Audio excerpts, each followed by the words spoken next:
Okay, we come to the last of these awards. Now, the very last. And this is an extraordinary one for an extraordinary man. Gosh, I was supposed to do this one, wasn't I? I am supposed to say something about this man. I even wrote some notes.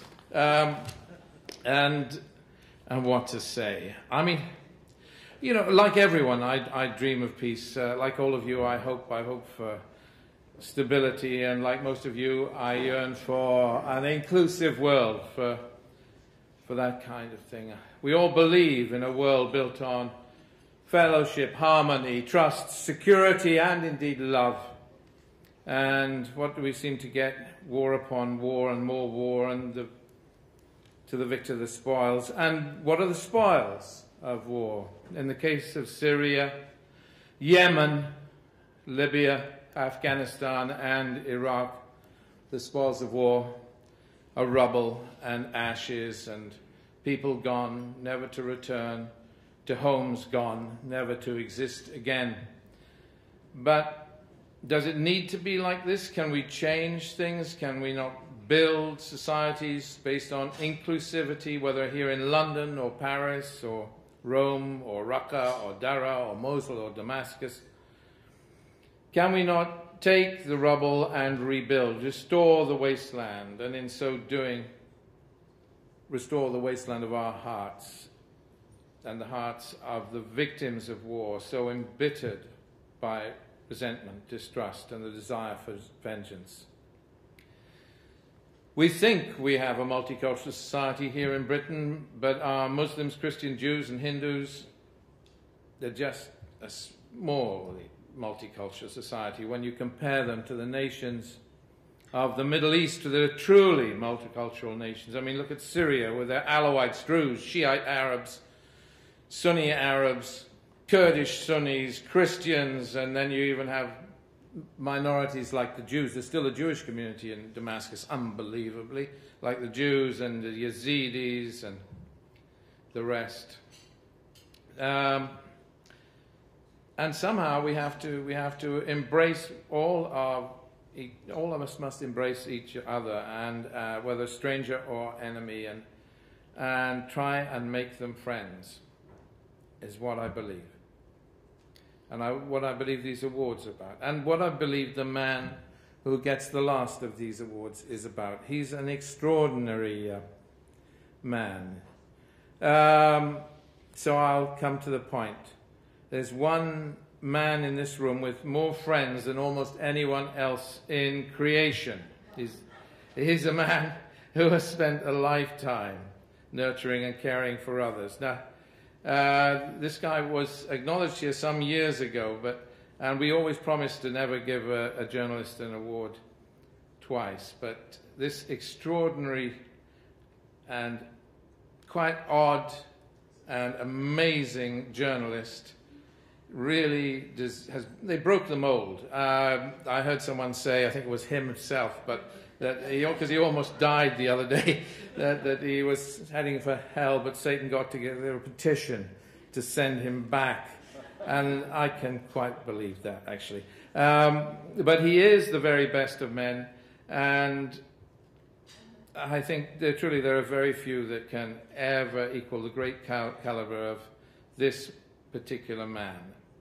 I just hope he has not consumed too much of the red water and can manage to give his acceptance speech, because the winner is... On television, he was disingenuous, he was not honest with his people. I think it's much more of headline-grabbing, public opinion, outrage. It's business. I don't like that, ban it. Censor this. The student union actually stopping people giving talks. This new phenomenon, the television debates, is new. We are not proportional representation, we are not Republic. The lines between right and left is totally blurred. I'm traditional. I used to get a slap on the head if I complain as a child, or if I even cry. But now he's pouring his heart out about what used to be taboo.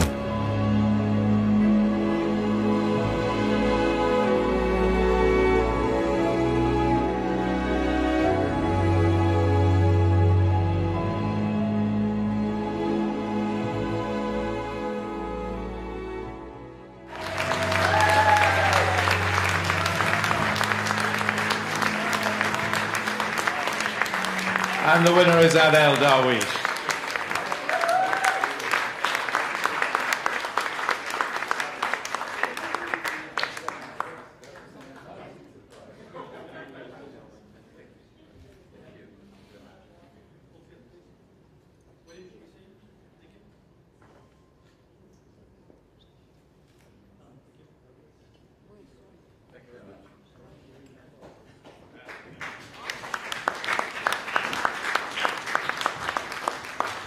Well, good evening, my lords, ladies, gentlemen, fellow hacks and hackettes.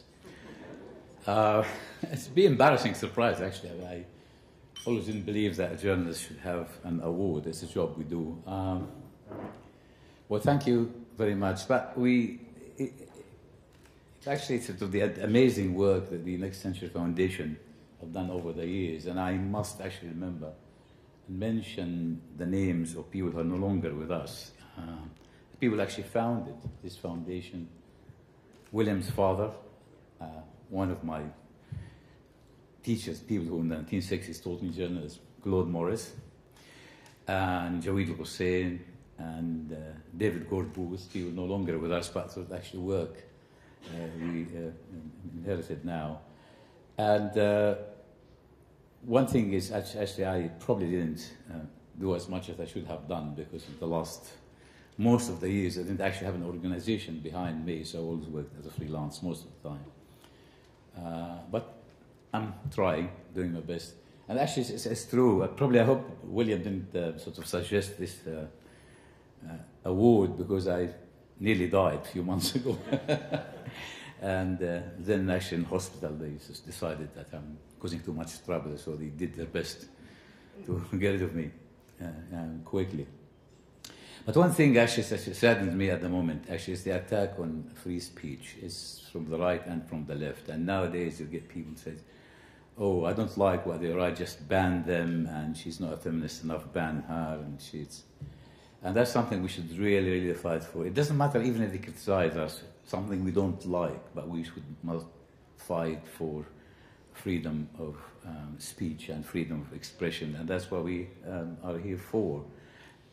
And at least now with this modern media, if nobody wants to publish what we write, there is the social media and books, which I try to write. But again, it's an embarrassing surprise. But thank you very much.